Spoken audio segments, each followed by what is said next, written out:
الحمد لله نحمده ونصلي على رسوله الكريم أما بعد فأعوذ بالله من الشيطان الرجيم بسم الله الرحمن الرحيم ولنبلونكم بشيء من الخوف والجوع ونقص من الأموال والأنفس والثمرات وبشر الصابرين الذين إذا أصابتهم مصيبة قالوا إنا لله وإنا إليه راجعون أولئك عليهم صلوات من ربهم ورحمة وأولئك هم المهتدون وقال النبي صلى الله عليه وسلم إن الله إذا أحب قوما ابتلاهم فمن صبر فله الرضا ومن سخط فله السخط أو كما قال صلی اللہ علیہ وسلم۔ قرآن مجید کی ایک آیت اور نبی صلی اللہ علیہ وسلم کی ایک حدیث پڑھی ہے۔ اللہ تعالیٰ سے دعا ہے اللہ تعالیٰ صحیح طرح سے بات کہنے کی، سننے کی، سمجھنے کی اور پھر عمل کی اللہ ہم سب کو توفیق عطا فرمائے۔ میں لیٹ اس لیے ہو گیا کہ ابھی سفر سے آ رہا ہوں تو آتے ہی سیدھا بس مسجد میں ہی آیا ہوں، اور وہ میں لیٹ نہیں ہوا، فلائٹ لیٹ ہوئی ہے۔ سفر تھا میرا بنیر سوات کا، جہاں پر سیلاب نے بہت زیادہ تباہی پھیلائی ہے۔ ایسے حادثات میں شریعت ہمیں کیا کہتی ہے، شرعی رہنمائی کیا ہے؟ لوگوں کے بہت سارے کانسیپٹ بھی غلط ہوتے ہیں۔ کچھ لوگوں کا خیال یہ ہوتا ہے کہ یہ حوادث گناہوں کا وبال ہے، کچھ کا خیال ہوتا ہے کہ نہیں، اس کا اللہ سے کوئی تعلق نہیں ہے، یہ تو قدرتی حادثے ہیں۔ قرآن مجید میں اللہ تعالیٰ نے ان حوادث کے بارے میں وَلَنَبْلُوَنَّكُمْ بِشَيْءٍ مِّنَ الْخَوْفِ وَالْجُوعِ وَنَقْصٍ مِّنَ الْأَمْوَالِ وَالْأَنفُسِ وَالثَّمَرَاتِ، اتنے اہم موضوع کے بارے میں اللہ نے ہمیں لاوارث نہیں چھوڑا۔ تباہ کاری تو بہت ہے وہاں۔ ہمارا خیال یہ تھا کہ شاید جو دریا کے کنارے علاقے آباد ہیں ان کو نقصان ہوا ہے، ان کو بھی ہوا ہے، لیکن ایسی جگہ جہاں کوئی دریا نہیں، کچھ بھی نہیں، ان علاقوں میں بھی بہت زیادہ نقصان ہوا ہے۔ بعض دفعہ یہ کہا جاتا ہے نا کہ آپ دریا کے کنارے رہتے کیوں ہو، تو کسی بھی وقت دریا اوپر آ سکتا ہے۔ ایسا بھی ہوا کہ کچے گھر بچے رہے، پکے گھر ٹوٹ گئے، دریا سے دور تھے وہ تباہ و برباد ہو گئے۔ بہت ہی ناگفتہ بھی حالت تھی، بہت ہی ایسی جو الفاظ سے بیان نہیں کی جا سکتی۔ ایک آدمی کے سامنے اس کی بیوی بھی گئی، اس کی ماں بھی گئی، اس کی بیٹی بھی گئی، اس کے بیٹا بھی گیا، وہ دیکھ رہا ہے یہ منظر اپنی آنکھوں سے۔ ہم ایک گاؤں میں گئے، گاؤں کے نام چونکہ مشکل ہوتے ہیں، وہ نام میرے لیے بتانا مشکل ہے۔ کوئی شادی بیاہ کی تقریب تھی، 40 افراد، 33 افراد لڑکے والوں کی طرف سے، 40 لڑکی والوں کی طرف سے، ایک گھر میں گیدرنگ تھی، وہ سارے کے سارے پانی میں بہہ گئے۔ تو لوگ کہہ رہے ہیں ہم تو یہاں باپ دادے ہمارے 100 سال سے رہ رہے ہیں، کبھی ایسا ہم نے نہیں دیکھا کہ سیلاب آیا ہو اس طرح سے۔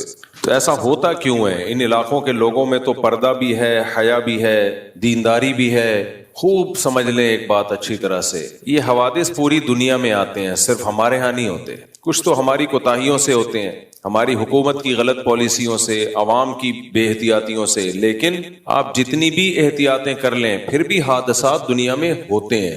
ایسی جگہ سے حادثہ ہوگا جو آپ سوچ بھی نہیں سکتے۔ سب سے پہلے تو اس میں شریعت کا حکم یہ ہے، خذوا حذرکم، اپنے بچاؤ کی تدبیریں اختیار کرو۔ اللہ تعالیٰ کی طرف سے ایک مصیبت آتی ہے، اور ایک مصیبت وہ ہوتی ہے جو انسان کے اپنے ہاتھوں بنائی ہوئی ہوتی ہے۔ جو ملحد لوگ ہیں، مذہب کو نہیں مانتے، وہ تو یہ کہتے ہی نہیں اللہ کی طرف سے مصیبت، بلکہ وہ تو اللہ کا مذاق اڑاتے ہیں معاذ اللہ، کہ اللہ کو ترس کیوں نہیں آ رہا، اتنے لوگوں کو اللہ نے ڈبو دیا، چیخ و پکار اللہ نے کیوں نہیں سنی، اللہ تو ماں سے 100 گنا زیادہ محبت کرتا ہے، تو اللہ بچا کیوں نہیں رہا۔ یہ بہت زیادہ سوال کیا جاتا ہے، میں کمنٹس بھی لوگوں کے پڑھتا ہوں نا، اس میں بھی لکھا ہوتا ہے کہ اللہ کہاں ہے، اللہ کو ترس کیوں نہیں آ رہا۔ اللہ کو ترس اس لیے نہیں آ رہا کہ اس نے پیدا ہی مارنے کے لیے کیا ہے، سمجھ رہے ہیں؟ اللہ کہتا ہے اصل تو موت ہے، زندگی غریبی میں ملی ہوئی ہے۔ وہ تو ہم یہ سمجھ بیٹھتے ہیں کہ ہم نے زندہ رہنا ہے، تو پھر ہمیں لگتا ہے کہ یہ کیا ہو رہا ہے۔ تو اللہ تو کہتا ہے میں نے پیدا مارنے کے لیے کیا ہے، بھائی میں مارتا رہوں گا، کبھی کس طریقے سے، کبھی کس طریقے سے۔ اور اللہ اس دنیا کی زندگی کو تو ویلیو ہی نہیں دیتا، وہ تو کہتا ہے اصل آخرت ہے، یہ تو تمہاری مسائل ہیں۔ وَمَا الْحَيَاةُ الدُّنْيَا إِلَّا مَتَاعُ الْغُرُورِ، کہتا ہے دھوکے کا گھر ہے۔ تو آخرت کے مقابلے میں 2 ٹکے کی حیثیت ہی نہیں ہے، کوئی حیثیت نہیں آخرت کے مقابلے میں، کچھ بھی نہیں ہے۔ یہاں کی عزت ہم خوش ہو رہے ہوتے ہیں، واہ واہ واہ، اللہ کہتے ہیں مر جائے گا ختم۔ اور یہاں کی ذلت ہم کہتے ہیں ہائے ہائے ہائے، اللہ کہتے ہیں مر گئے تو ذلت بھی ختم، غربت بھی ختم، امیری بھی ختم، بادشاہت بھی ختم، غلامی بھی ختم۔ 50-60 سال پہلے جو مر گئے کوئی جانتا ہے ان کو؟ بہت مشہور شخصیات کو جانتے ہوں گے، لیکن ان کے جاننے سے بھی ان کی صحت پہ کیا فرق پڑے گا؟ وہ کہیں گے تم ہمیں جانو نہ جانو، ہماری لاش پہ جو کیڑے ہیں ان میں کوئی ان کی صحت پہ کوئی فرق نہیں پڑتا۔ یہ تو مادہ پرستی کی دنیا ہے جس نے دنیا کو اتنی زیادہ لفٹ کرا دی ہے۔ ابھی میں جب ایئرپورٹ پہ تھا تو ایک صاحب سے بات چیت ہو رہی تھی، کہنے لگے کہ ہمارے ہاں احتیاطی تدابیر نہیں ہوتی اس لیے حادثے ہوتے ہیں۔ بات صحیح ہے، ہم لوگ تھوڑے سے غیر محتاط بھی ہیں، لیکن یہ جو ابھی تباہی آئی ہے اس میں تو احتیاط کا تعلق ہی نہیں تھا۔ یہ تو کلاؤڈ برسٹ، بادل پھٹا اور تو سارا پانی اچانک زمین پہ آیا، اس میں کیا احتیاط کرے گا انسان؟ ہو ہی نہیں سکتا۔ بادل کو پھٹنے سے کون روک سکتا ہے بھائی؟ بادل جب پھٹتے ہیں منو ٹنوں پانی جو بادلوں میں اچانک زمین پہ آتا ہے، اور وہ اتنی بڑی بڑی چٹانیں، اتنے بڑے بڑے پتھروں کو بہا کے لے گیا، وہ پتھر تو جہاں سے گزر انہوں نے ملیامیٹ کر دیا سب کچھ۔ ان لوگوں کو یہ غم نہیں تھا ابھی جب ہم گئے ہیں کہ ہمارے خاندان کے 30 افراد مر گئے، 40 ان کے لاشیں نہیں مل رہی۔ یہ غم تو پرانا ہو چکا تھا 4 دن۔ یہ تھا کہ لاشیں تو نظر آئیں۔ ایک آدمی نے کہا میرا بچہ غائب ہے، دوسرے نے بتایا کہ میں نے دفنا دیا ہے، مل گیا تھا مجھے، دفنا دیا ہے، تو رونے لگا کہ میں دیکھ ہی لیتا اس کو۔ ایسی افراتفری۔ دیکھو اس افراتفری سے بچنے کے 2 طریقے ہیں، یا تو اتنی احتیاطی تدبیریں اختیار کر لو کہ کبھی دنیا میں حادثہ ہی نہ ہو۔ کیا خیال ہے؟ نہیں آ رہی سمجھ میں؟ میرا خیال ہے اتنی احتیاط کر لو جو مائیکل جیکسن نے کی تھی، غم لیس ہو جاؤ گے، کوئی غم ہی نہیں آئے گا۔ ٹینشن کیوں ہوتی ہے؟ ٹینشن والی باتوں سے۔ ایسا ہی ہے نا؟ مجھے ایک بات بتاؤ، دنیا کا سب سے بڑا مسئلہ ٹینشن ہے یا نہیں ہے؟ سب سے بڑا مسئلہ کیا ہے؟ خوش زندگی، زندگی میں خوشیاں آئیں، پریشانیاں نہ ہو۔ سب سے بڑا انسانیت کا مسئلہ یہی ہے۔ اسی خوشیوں کے لیے تو دنیا ترقی کر رہی ہے، ہیلتھ کو فوکس کیا ہوا ہے تاکہ بیماری نہ ہو، کیونکہ بیماری خوشی نہیں ہے، بیماری کیا ہے؟ غم ہے۔ تو لہذا ہیلتھ کے شعبے میں انسان کتنا بڑھ رہا ہے۔ غربت خوشی ہے یا مالداری خوشی ہے؟ بول رہا مالداری، ایک اکیلا آدمی بول رہا ہے، باقی سب چپ بیٹھے ہیں۔ مالداری خوشی ہے، تو اس لیے غربت کے خاتمے کی کوشش کی جا رہی ہے دنیا میں۔ ہر آدمی چاہتا ہے کہ میں مالدار بنوں، تو ٹینشنوں کے جتنے اسباب ہیں ان کو دنیا پیچھے پڑی ہوئی ہے کہ ان کو ختم کیا جائے، اور ان سب کے پیچھے جو ٹاسک ہے، جو ہدف ہے، وہ کیا ہے؟ تاکہ ہمیں کیا ملے؟ خوشیاں ملیں ہمیں۔ لوگ شادی بھی اس لیے نہیں کرتے کہ ٹینشن ہے نا، خوشیاں چھین لیتی ہے شادی۔ اور ابھی ہماری گورنمنٹ جو ہمارے اسمبلی میں لوگ بیٹھے ہوئے قانون سازی کر رہے ہیں خواتین کو رائٹس دے کے، جس طرح کے حقوق دیے جا رہے ہیں، اس سے جو تھوڑی بہت شادی کا رواج تھا وہ بھی ختم ہو جائے گا۔ ابھی ایک قانون کی بات چل رہی ہے کہ جو مرد ڈیورس دے گا نا بیوی کو، وہ آدھی پراپرٹی دے گا۔ یہ قانون ہمارے ملک میں لانے کی کوشش کی جا رہی ہے۔ اس پہ نیچے خواتین کے کمنٹس تھے کہ بالکل ایسا ہی ہونا چاہیے تاکہ مردوں کو پتہ چلے۔ خواتین بیچاری بہت سیدھی ہیں، ان کو نہیں اندازہ کہ محترمہ جب یہ قانون بن گیا نا تو یہ نہیں ہوگا کہ مرد ڈیورس دے اور آپ کو آدھی جائیداد دے۔ وہ ڈیورس دے گا، ڈاکومنٹ میں شو نہیں کرے گا۔ وہ پاگل کا بچہ تھوڑی ہے کہ اس کو عورت سے غصہ بھی ہے، تکلیف بھی ہے، چھوڑنا بھی چاہتا ہے اور ایسے طریقے سے چھوڑے کہ آدھی جائیدادیں بھی دے۔ یہ یورپ امریکہ سے سامنے دم ہلانے والے لوگ ہیں بغیر سوچے سمجھے۔ وہیں سے اپنا تو جب کوئی دین مذہب ہے نہیں، فواد چودھری کی طرح دبئی کو پسند کرتا ہے، تو جس کے اپنے کوئی سوچ نہیں ہوتی پھر وہ دوسروں کی سوچ کا غلام ہوتا ہے۔ وہ اس میں ریسرچ کی صلاحیت کیا ہو جاتی ہے؟ ختم۔ سوچنے سمجھنے کی صلاحیت ختم ہو جاتی ہے اس میں۔ تو اب اس کا رزلٹ کیا ہوگا؟ جو شادی شدہ مرد ہیں وہ ڈیورس پیپر پہ نہیں دیں گے، وہ لیکن ویسے چھوڑ دیں گے۔ وہ تو کوئی گن پوائنٹ پہ مرد کو بیوی کے پاس لا سکتا ہے؟ کوئی بھی نہیں لا سکتا۔ دوسرا جو نہیں جنہوں نے کی وہ کرنا چھوڑ دیں گے، بولیں گے کیا بعد میں پتہ نہیں کیا نکلے بھائی ہے کی ہم نے شادی اور بعد میں چھوڑنا پڑ گیا تو آدھی پراپرٹی۔ تو باہر ملکوں میں تو میں نے بہت وزٹ کیا ہے، وہاں لوگ کیا کرتے ہیں، اگر کسی کو شادی کرنی بھی ہے تو پہلے اپنی پراپرٹی اپنے بھائی کے نام کرے گا، اس کے بعد شادی کرے گا۔ وہ کہ چھوڑنی پڑ گئی، کوئی مسئلہ ہو گیا تو میں تو گیا۔ اس لیے اسلام کے مقابلے میں کوئی بھی نہیں ہے بھائی، اسلام کی ٹکر میں آنے کی کوشش مت کرو۔ تو خیر یہ تو مجھے ٹینشن سے شادی یاد آئی۔ ٹینشن کی بات چلتی ہے تو شادی خود بخود یاد آ جاتی ہے نا۔ وہ ایک آدمی نے کسی دوسرے سے کہا، مقابلہ چل رہا تھا، وہ برا بلا کہہ رہا تھا، تو غصے میں کسی کو اس کو بولا کہ بھائی وہ اس کو گالی میں کتا بول دیا۔ گالی میں کیا بول دیا؟ کتا ہے تو، ایسے بول دیا۔ وہ بڑا ہوشیار تھا، اس نے کہا کتے سے یاد آیا آپ کے والد صاحب کی طبیعت کیسی ہے آج؟ اب دیکھو کیسا جواب دے دیا اس نے، کتے سے یاد آیا والد صاحب خیریت سے؟ تو مجھے بھی ٹینشن سے یاد آیا، دونوں آپس میں کیا ہے ملے ہوئے ہیں۔ تو پہلے کم ٹینشن ہے، ہماری حکومت اور الٹے قوانین بنا کے ٹینشنوں میں اور اضافہ کر رہی ہے، تو اس سے خواتین کو حقوق ملنے والے نہیں ہیں، اس سے جو تھوڑے بہت مل رہے ہیں نا ان کا بھی بیڑا غرق ہو جائے گا۔ تو لیکن کوئی آواز ہی نہیں اٹھا رہا ان باتوں پہ. میں دیکھ رہا ہوں کوئی سب پتہ نہیں کیا چل رہا ہے آج کل. خیر, تو دنیا میں خوشی کے پیچھے ہر شخص بھاگتا ہے, یہ انسان کی نیچر ہے. ذمہ داریوں سے ہر شخص جان چھڑاتا ہے. تو پوری دنیا میں جتنی بھی اسٹرگل ہو رہی ہے, جتنی بھی محنتیں ہو رہی ہیں, جتنی بھی کوششیں ہو رہی ہیں, پوری دنیا میں ہر شخص وہ کس چیز کی تلاش میں ہے؟ خوشی کی, ہیپینس. لائف میں کیا ہو؟ خوشیاں ہو. تو اب خوشیوں کے حاصل کرنے کا ایک طریقہ یہ ہے کہ ٹینشن کے جتنے اسباب ہیں وہ سارے اسباب ختم کر دیے جائیں, کیونکہ جب سبب ہوتا ہے تو مسبب ہوتا ہے. تھوڑی گاڑی اردو ہے. دیکھو, آگ سبب ہے پانی کو گرم کرنے کا, یہی ہے نا. تو آگ بجھا دو گے تو پانی گرم ہونا, جب پانی بوائل ہو جاتا ہے تو ہم کیا کرتے ہیں؟ چولہے کو بند کر دیتے ہیں. تو سبب ختم, تو سبب کا مسبب, مسبب کہتے ہیں جو نتیجہ ہو سبب کا. تو پانی گرم ہونا بند, وہ ابلنا بند ہو جاتا ہے, آہستہ آہستہ ٹھنڈا ہو جاتا ہے. تو دنیا میں جب بھی آپ کوئی نتیجہ کسی سبب سے حاصل ہو رہا ہوتا ہے اور آپ چاہتے ہیں یہ نتیجہ حاصل نہ ہو تو اس سبب کو ختم کیا جائے. آپ چاہتے ہیں کمرے میں اندھیرا ہو جائے, تو اندھیرا نہ ہونے کا سبب تھا بلب, یہ ٹیوب لائٹ جس کو ہندی میں کہتے ہیں چمک ڈنڈا, وہ سبب تھا. آپ نے الیکٹریسٹی کو ڈسکنیکٹ کر دیا, لائٹ خود بخود غائب. تو ہمیں جو دن بھر میں یا زندگی بھر میں جو ہمیں ٹینشنیں ملتی ہیں, یہ ساری کی ساری ٹینشنوں کا کوئی نہ کوئی سبب ہوتا ہے. ایویں کچھ بھی نہیں ہو جاتا دنیا میں. اگر کوئی کہے میں تو کچھ بھی نہیں ہے پھر بھی میں ٹینشن میں ہوں, ہو سکتا ہے کوئی شخص یہ کہے کہ نہیں جی, بعض ٹینشنیں ایسی ہیں جن کا کوئی سبب نہیں ہوتا. تو دیکھو مفتی صاحب, میرے تو زندگی خوشیوں سے بھری ہوئی ہے پھر بھی میں کیا ہوں؟ ٹینشن میں. لوگ ایسے بھی ہوتے ہیں نا بھائی, اس کا بھی ایک سبب ہے. آپ کو جو بلا وجہ کی ٹینشن ہو رہی ہے وہ دیکھنے میں بلا وجہ ہے, اصل میں وہ آپ کے پاگل ہونے کی دلیل ہے. یا تو آپ کو دنیا کی محبت بہت زیادہ ہے, تو آپ کو بلا وجہ کا خوف ہے کہ یہ خوشی چھن نہ جائے, تو وہ لاشعور میں وہ خوف آپ کو ٹینشن دے رہا ہوتا ہے. تو بغیر وجہ کے کبھی بھی ٹینشن نہیں ہوتی, کوئی نہ کوئی اس کی لاجک, کوئی سبب ہوتا ہے اس کا.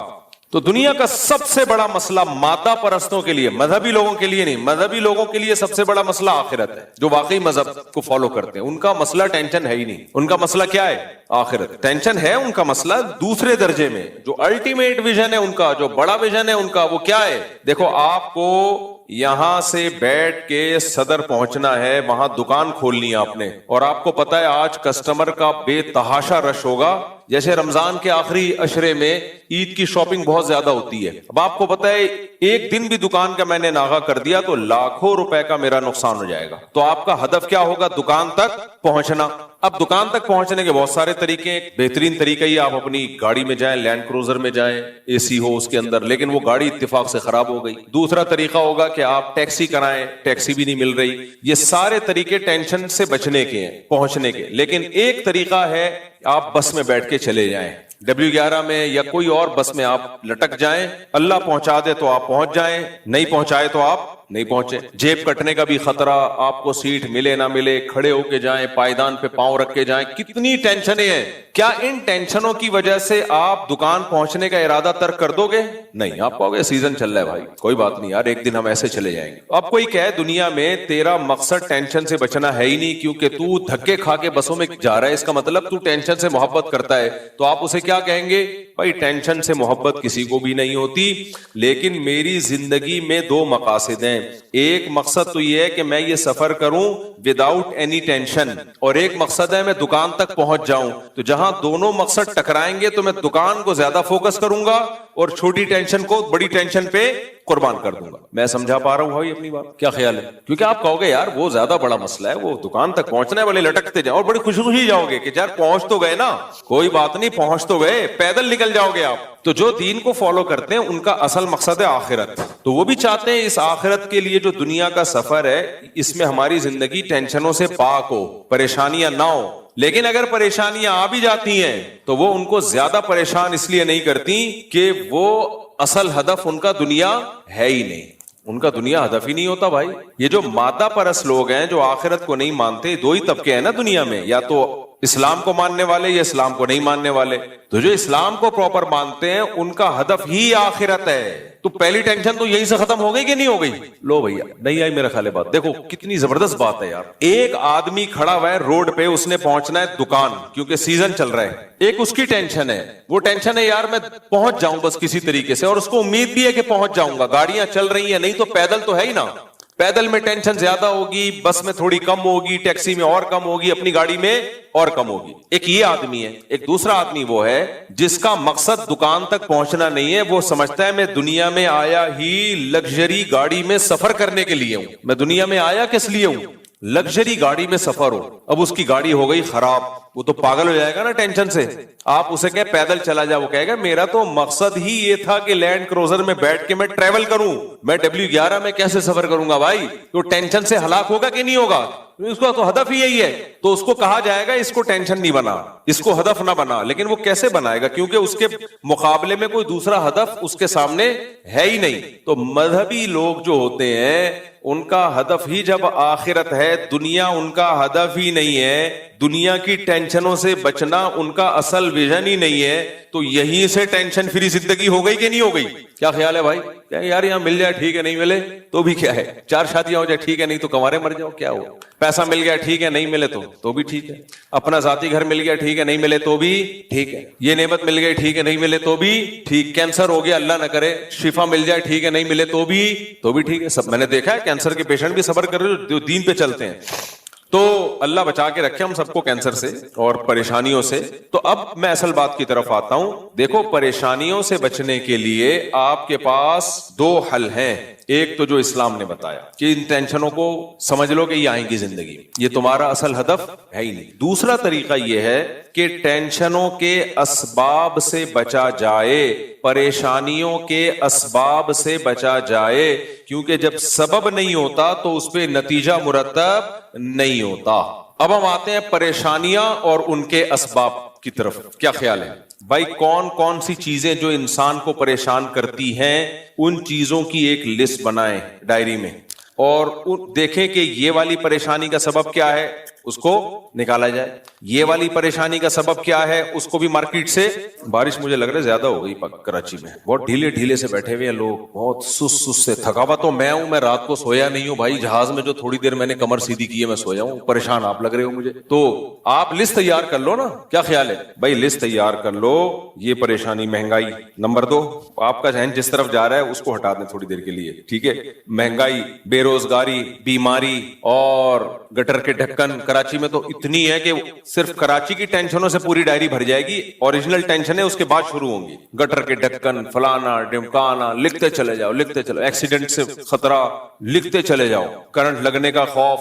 تو آپ نے تمام ٹینشنوں سے بچنے کے لیے اب آپ نے ماہرین کو بلایا, یار میری زندگی میں متوقع ٹینشنیں یہ ہیں, ان تمام کو میں نے اپنی زندگی سے دور کرنا ہے, تو اس کے لیے مجھے حل بتاؤ. مجھے ڈر ہے کرنٹ لگنے سے کہیں خدا نخواستہ مر نہ جاؤں. تو وہ کہے گا بھائی یہ نئے سرے سے آپ وائرنگ کروائیں اپنے گھر کی. یہی ہوگا نا. آپ کہتے ہو مجھے ڈر ہے کہ میں بہت سے لوگوں کو دیکھ رہا ہوں شوگر پیشنٹ ہیں جن کے کڈنی جواب دے گئے, گردے جواب دے گئے, تو میں نہیں چاہتا مجھے شوگر کی ٹینشن ہو. وہ کہے گا بھائی آپ ابھی پہلے تو شوگر کا ایک ٹیسٹ کراؤ, اگر تھوڑا سا بھی امکان ہے تو یہ ایکسرسائز اور یہ خوراکیں آپ کو بتا رہا ہوں. آپ نے سبب وہ بھی اختیار کرنا شروع. آپ نے دیکھا یار وہ فلاں شوگر کا پیشنٹ نہیں تھا لیکن بیٹھے بیٹھے گر گیا, ہارٹ اٹیک ہوا, وال ڈلے ہوئے, چلا بھی نہیں جاتا, پھرا بھی نہیں جاتا, زندگی عذاب بن گئی اس کی. تو آپ ہارٹ اسپیشلسٹ کے پاس گئے کہ جی میں نے جو ڈائری تیار کی تھی جس میں یہ لکھا ہوا تھا کہ کون کون سی ٹینشنیں انسان کو ٹینشن دیتی ہیں, تو اس میں یہ بھی تھا دل کی بیماریاں. تو آپ ہارٹ اسپیشلسٹ ذرا میرا دل ول چیک کر کے بتاؤ. اس نے بتایا اتنی بلاکیج ہے, ایڈوانس میں آپ نے آپریشن کرا لیا. سمجھ رہے ہو کہ نہیں سمجھ رہے؟ یہ ٹینشن سے بھی آپ کیا ہو گئے بولو پاک. بے روزگاری کی ٹینشن کے لیے آپ نے کاروباری لوگوں سے رابطہ کیا. بہرحال آپ نے پوری ایک لسٹ تیار کر لی. تو مجھے ایک بات بتاؤ, کیا پھر بھی آپ ٹینشن فری ہوگے کیا؟ دیکھو ایک دنیا میں میں مائیکل جیکسن کا بار بار مثال کیوں دیتا ہوں, وہ ایک ایسی مثال ہے کہ یہ جتنی میں بیانات میں مثالیں دیتا ہوں نا ساری مائیکل جیکسن پہ فٹ ہو جاتی ہیں. غربت ٹینشن ہے. مائیکل جیکسن امیر تھا غریب تھا؟